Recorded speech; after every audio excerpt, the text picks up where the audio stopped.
Tatanungin kita, babalik ka pa sa bahay?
Guys, ngayon naman po ang ating video ay tungkol kay Michael.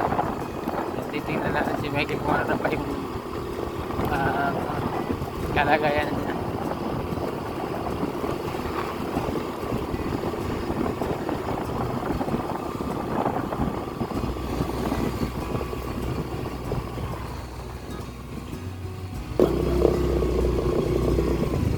Ayan, so iwan muna natin yung motor natin dito para hindi siya mawala.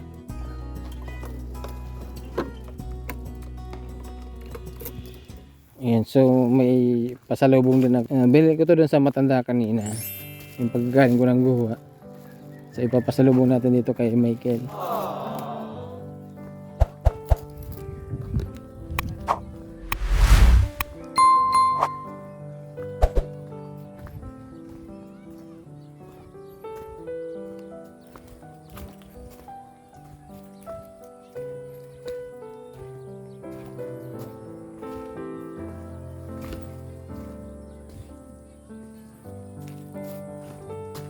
Mukhang walang tao na naman, ha.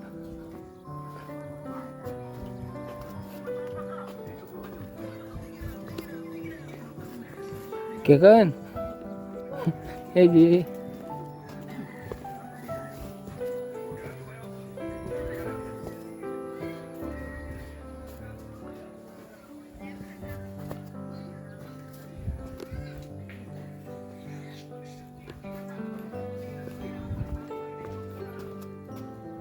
te. Sa tao dyan, te. Si Michael. Kuya tabi siya. Ay. Si Koyoro.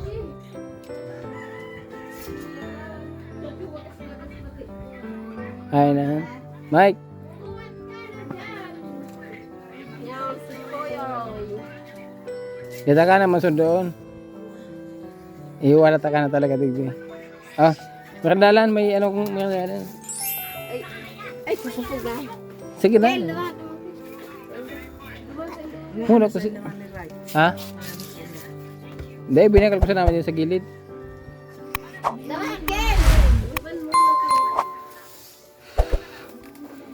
Mainita. Kaya na, kasaba ka.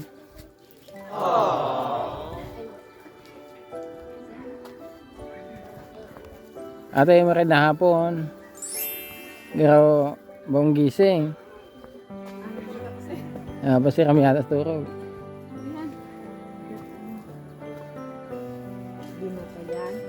Kasaba ka ulit yan.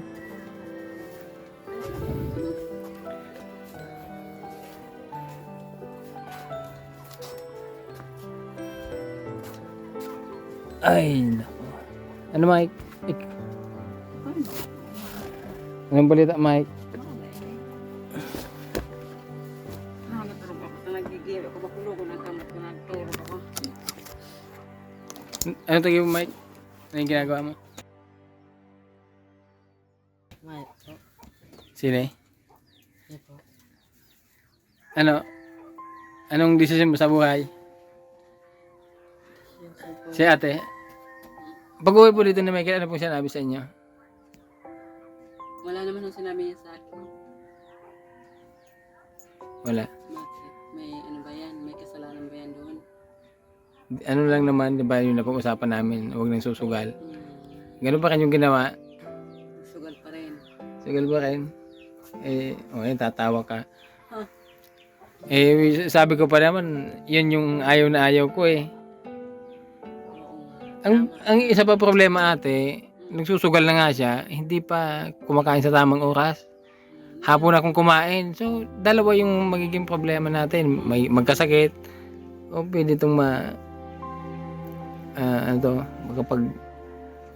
piyansa, makapagmulta pag nakulong siya ng ano doon, Ni Michael ka noon. sa sugal. Ganun ba yung buhay na gusto mo ngayon? Oo. Tatanungin kita, babalik ka pa sa bahay? Ha? Hindi na. Ayan, yun lang naman yung ano ko. Kasi alam ko naman talagang ayaw mo dun sa bahay eh. Gusto kasi ni Michael, malaya siya. Kung nagagawa niya yung gusto niya, walang gag-guide sa kanya. Ayan, okay lang naman yung decision mo. Kasi may isip ka naman. Alam mo naman kung saan yung ano mo, kung saan yung ano yan. Sabi ko yung damit niya doon na iniwan. May mga damit ka pa doon. So, dadalhin ko lang dito. Wala naman siyang dala eh. Katulong. So, ginakal mo ko. Kaya on duman. Kanya Di mo dinala? Kaya po kuma sa itaas. Dadalhin ko lang dito. Si ate, ano yun? yung aking mag-isa. Ayan, total ate, hindi na babalik si Michael dun sa bahay. Yung pera niya na 15,000, total si Michael dito hindi naman umuwi. Ano yung gusto mong gawin sa pera? Ibibigay ko na sa'yo ng cash. Yung ano ko pagbili din, bilhin ko din siya ng ano. Hindi, ano po yung pwedeng pagkakitaan po ate, mas maganda. Titinda. Sa tindahan ate, ano po ako dyan, hindi po ako sa tindahan. Hindi ko ina-advise yung tindahan na yung sari-sari store. Madali mo ubos po dyan yung ano, yung Tama kayo dyan. Mauubos yun. maubos din yan sa ano, sa gastos. Kasi mga kinukuha nyo, hindi naman maibabalik yan. Bukod natin doon sa ano, sari-sari store, ano pa yung pwede mong pagkakitaan? Pag nang ano naman yan, humula pa naman ng baboy, lalo na din gastos din. Baboy, 15,000. Kung magbababoy ka, nga dalawa lang. Tapos the rest ng pera, pambibili mo ng pang pagkain. Ang tanong, kung sa baboy, pwede ba dito? Oo, may baboyan din dyan eh. Kahit ano, dyan O gusto mo, ibigay ko sa yung bigyan kita ng 2 baboy, tapos, pampakain. Sino mag-aalaga? Kami na rin mag-aalala. Kayo na lang. Wala bang magreklamo? Pwede naman ipagpaalaga ka na lang. Wala naman magre-reklamo kundi kabitan ang bahay. Kapitbahay. Yung kasi kay Maricat, malayo sa ano, mga kapitbahay. Kaya may ano silang baboy. Pero hindi naman nangangamay ang ano ng baboy nila doon. Hindi masilan na katabi namin. Meron. Doon na lang ate. Pwede mo bang pakiusapan na mag-alaga ka ng 2 baboy, tapos bilhin natin ng mapakain. Pwede ko sa akin. Kausapin nyo. Ikaw, Kyle, ano yung gusto mo sana i-request?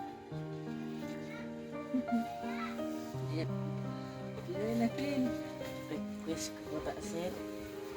Ano? Kung nagdala ko minna kay ano ito ba? Bisikleta? Ito. Alay na po ang anak ko. Ay, pangat. Gusto mo pang aking bisikleta? Gusto mo pang aking? Kang aki ka pa? Nahilula talaga ako. So, bike. Magkano yung bike? 5,000. Babili 5,000 ang bike eh. Oo, mahal ka na. 5,500 nga na yung iba. Mountain bike. Kaya mountain bike yun. Mas lalo na yung mountain bike, 10,000 hanggang 16,000. Meron nga 100,000 yan. Wag lang sir, yung ano lang. BMX. Hindi na mountain bike mo siya. Kasi Yung BMX na lang. Kaso baka mahirap nito kung lagi nang wala Ayaw dito. nga sir, yan ang inaano ko sir. Kung maggalahang saan pumunta. Yun yung mahirap. bilang Ganito na lang kasunduan natin. Tapos si ate. Pag lagi kang wala dito dahil may bike ka na, babuhin ko yung bike sa'yo. Yun po. Hindi rin. Ah. Ganyan. So kahit may bike ka na, dapat andito ka pa rin lagi na. Iya po. oo. O sige, mountain bike sa 15,000. Na yung 10,000 na tira, yun na lang yung ibibili natin ng biik. Kaso dalawang biik, 9,000 na. So may 1,000 na lang. Wala Saan na tayo po. kukuha ng pampakain ng baboy? Wala. Oh. Ganito lang kayo. Bumili muna tayo ng 2 baboy. Tapos yung ibang pera, bili ng pampakain. Tapos yung dilehen siya dun sa baboy, yun na lang yung bibiling bike mo. Maghihintay ka lang ng 4 na buwan, 5 buwan, 6. 3 buwan, pwede na ibenta. Pwede na. Depende sa pag-aalaga tayo. Kung pakainin mo ng page, palagi page, ayos yun. Pag Kaya, 3 buwan. okay ka dun, Kel. Bibili muna ng baboy, palakihin, tapos pag lumaki na ibebenta, yung pera na dilhin sa doon, yun yung ibibiling mountain bike. Hindi, unahin natin. Yes, Mike. Maging practical tayo, no? Kasi hindi lahat ng pagkataon may pera tayo. So ngayon may pera tayo, samantalahin natin na. Oo, pag antinated,